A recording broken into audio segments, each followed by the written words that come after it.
இப்போ போயிருக்கிற சிஎம் 5 நிமிஷம் போயிட்டு பார்த்து வந்த மாதிரிலாம் இல்லை.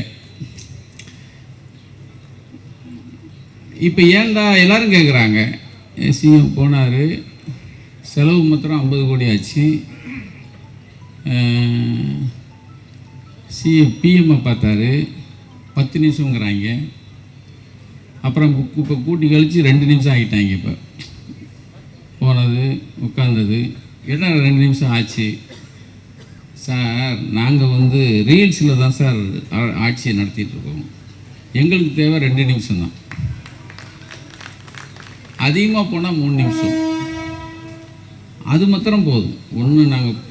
ஒன்று பொக்கே கொடுக்க நீங்கள் வாங்க, பொன்னாடை போட அதை நீங்கள் வாங்க, உட்கார, பள்ளியிலிக்க, எந்திரி, நீங்கள் போ அப்படின்னு நீங்கள் சொல்ல, அவ்வளோதான்.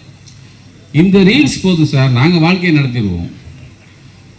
அது தெரியாமல் நம்ம ஏன் இவர் பிஎம்ஐ பார்த்தாரு, ஏன் பேசலை, அவர் என்ன முத்துவேல் கருணாநிதி ஸ்டாலினா, இல்லை அவர் என்ன முத்தமிழ் அறிஞரா, போய் உட்காந்து 50 நிமிஷம் 1 மணி நேரம் போய் உட்காந்து இரும்பு பெண்மணிங்கிற இந்திரா காந்திகிட்டே ஃபைட் பண்ணி தமிழ்நாட்டுக்கு தனிக்கொடி வேணும்னு கேட்டவர் நம்மால்.